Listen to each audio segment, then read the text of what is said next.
Good morning po sa atin lahat, sa atin po mga kabig, sa atin po mga katoto. Kumusta po kayo?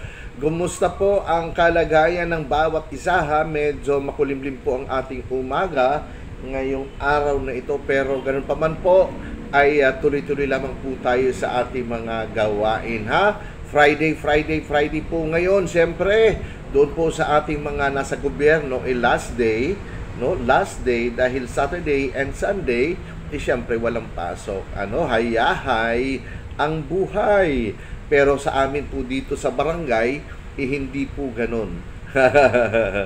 Iba po ang sitwasyon, although ang barangay po ay kabilang sa pamahalaan ng gobyerno, ay kakaiba ho ang sitwasyon pagdating po sa barangay. Okay po ba? So sige po, tayo po tuloy-tuloy na sa ating kwentuhan pambaranggayan dito po sa Ikaw at Barangay ni Barangay Secretary Emog. Pero bago yan, siyempre, as usual, makikiusap po muli ako na please mag-like, mag-share, mag-comment po kayo sa comment section. Baka may mga katanungan po kayo na medyo sa tingin po ninyo hindi nyo naiintindihan o mayroon lang talaga kayong gustong itanong bilang mamamayan ng isang barangay na po pwede ho nating masagot bilang barangay secretary. Okay? At syempre, wag ho makakalimot wag ho makakalimot mag-subscribe. Yun po ang napaka-importante sa lahat, ang mag-subscribe. Okay? So, sige po, ngayong umagang ito ang atin pong tatalakayin. Syempre tinalakay na ho natin lahat ang uri ng mga BBIs o barangay institutions, no? At barangay-based institutions, ito po yung mga committee, no, na napapaloob sa pambaranggayan. Nako, ang dami ho niyan. Kung noon po wala pong ganyan, no? Naalala ko lang way back 1998 up to 2000, 2002, ay wala pong ganyan yung mga committee na yan. Based on my experience nung ako po'y barangay secretary nung namayapang Ninong Francisco Casas, talagang as in certificate lang ang ginagawa namin, certificate, at syempre kasunduan pagka may mga away ay barangay secretary po ang maharap noon. Hindi kagaya ngayon na talagang medyo naikalat na hindi lamang po sa kundi lupon na po ang humahawak ngayon. Although, syempre dumadaan pa rin po yan sa barangay, sa tanod, para po doon sa mga blattering na tinatawag nga. Okay, so syempre, mga kabig, bilang barangay secretary, napaka masalimuot ho ang responsibilidad, ang trabaho ng barangay secretary. Lalo na po siyempre pagdating sa barangayan, iba ho ang sitwasyon pagdating po sa lokal, no? Sa municipality halimbawa, o di kaya sa lungsod, sa isang lungsod, sa isang bayan, iba po ang sitwasyon kumpara sa pambaranggayan. Siyempre, pag sinabi ho natin nasa municipality ka or naglilingkod ka bilang kawani ng isang munisipyo o ng isang bayan o ng isang panglungsod, mga kabig, siyempre ang oras mo doon alas 8 hanggang alas 5 lang. Ganun po ang sitwasyon. At siyempre pagdating po ng Sabado, Linggo, wala pong pasok yun. So from Monday to Friday lang ang pasok ng gobyerno. Pero dito po sa barangay, wala hong pinipiling araw. Maski Linggo po ay kung kinakailangan ang presensya ng secretary, ay wala ho tayong magagawa. Siyempre, kapag may na-schedule po ang ating punong barangay, may meeting ng araw na Linggo, lalo na yun po'y opisyal na katungkulan, obligado pong isama ang barangay secretary para take down ng mga pinag-uusapan. Siyempre, ang barangay secretary ang responsable pagdating po sa mga certificates, mga indigency, mga barangay clearance, mga barangay certificates, at kung ano-ano pa. Hindi lang yan. Siyempre, yung filing ng mga documents, yung mga resolusyon na ginagawa, naka-file po yan, yung mga ordinansa. Ang sekretary po ang nakakaalam kung saan banda roon nakalagay. Yung mga minutes ho na pinag-uusapan tuwing mayroon pong regular session or special session, or di kaya meeting ng mga committee, obligado po nandoon ho ang barangay secretary. Napaka masalimuot ang tungkulin po. Hindi lang yan. Siyempre, correspondence. Ano po yan? Yung mga sulat, kailangan magpadala ng sulat, mga invitations, kailangan ng, di ba? May mga requests na gagawin. Trabaho din po ni barangay secretary yan. Pasalamat ka kung may nagiging katuwang ka. Halimbawa ako, dito sa amin, nagpapasalamat ho tayo dahil ang aming treasurer, hindi ho tipo ng treasurer na hanggang sa paghawak lang ng pera, kundi maging sa mga documentations, maging sa mga correspondence, nakakatuwang ho namin. Nakakatuwang ko sa paggawa po ng mga sulat. Pagka sa tingin niya talagang hindi ko na kaya dahil sa dami ng mga nakapilang naghihintay na kumukuha ng barangay certificates, barangay clearances at iba pa, inaako po niya. Minsan, siya ang naaatasan ng ating punong barangay na gumawa,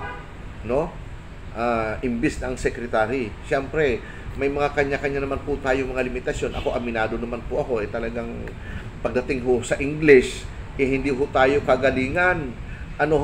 Marunong naman pero hindi ho talagang masasabi nating fluently ay magaling. Siyempre dahil yung ating treasurer ay marunong, so minsan sa kanya napupunta pagdating po sa mga correspondence.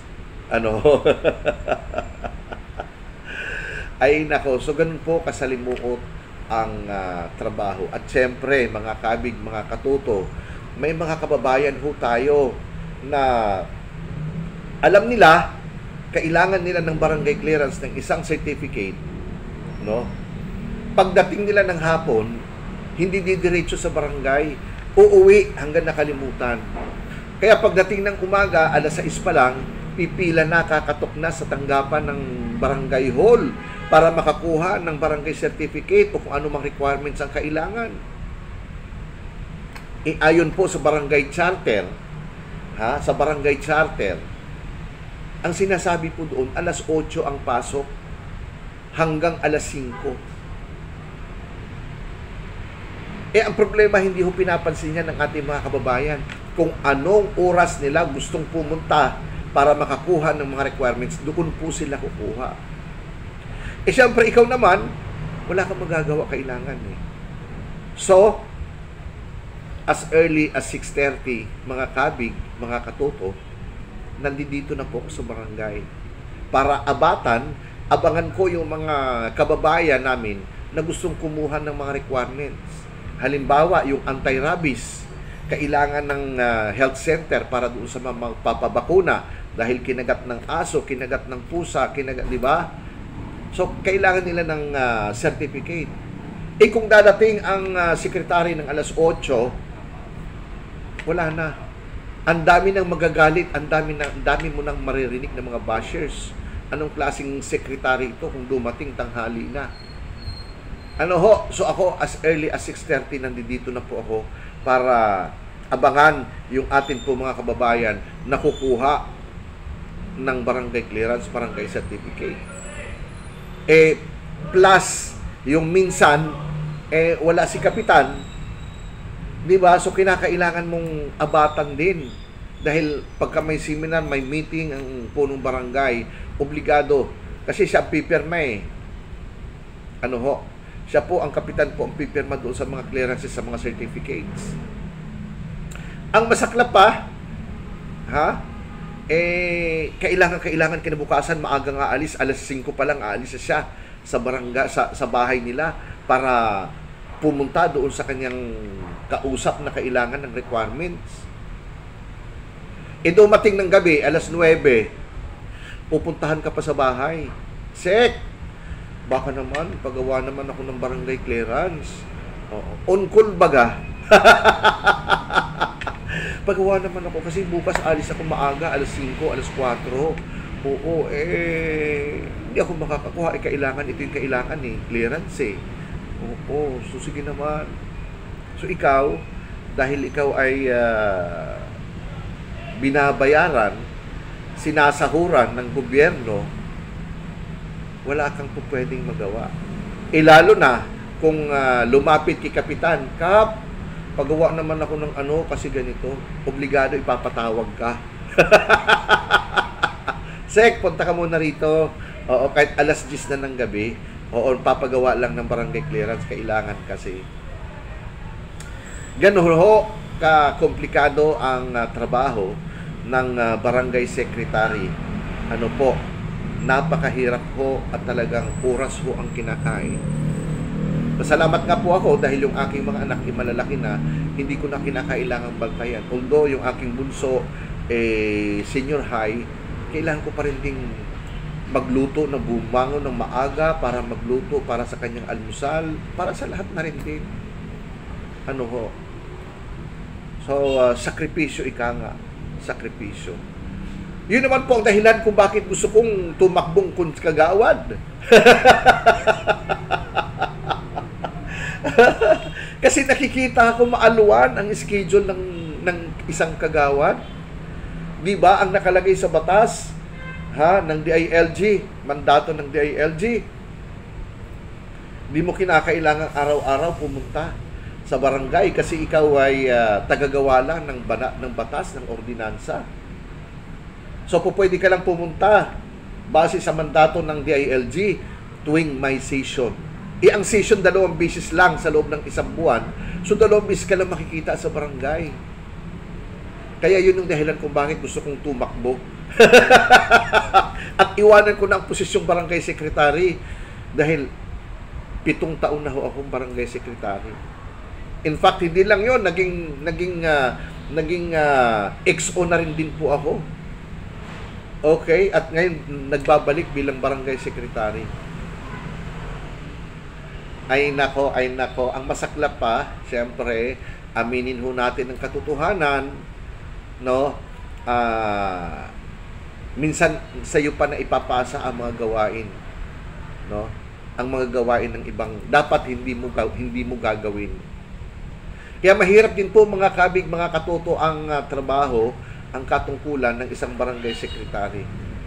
Dahil siyempre, kailangan mayroon ka rin din konting dunong, konting nalalaman, lalo na pagdating sa korespondensya, sa mga sulat, sa mga invitations, dapat may konting nalalaman ka. Para sa ganon ay magiging smooth ang flow ng barangay. Alright, mga kabig, mga katoto, so yan po ang ilan sa mga responsibilidad ng isang barangay secretary. At kung kayo po ay may mga katanungan, please mag-comment po sa baba, At ulit, sasabihin ko, makikiusap uli ako na mag-like, mag-share, mag-follow, at higit sa lahat, mag-subscribe. Okay po ba? So yun lamang, maraming salamat po. Magandang umaga. Ito po ang inyong katoto, ang inyong kabig, Barangay Secretary Imong. Salamat po.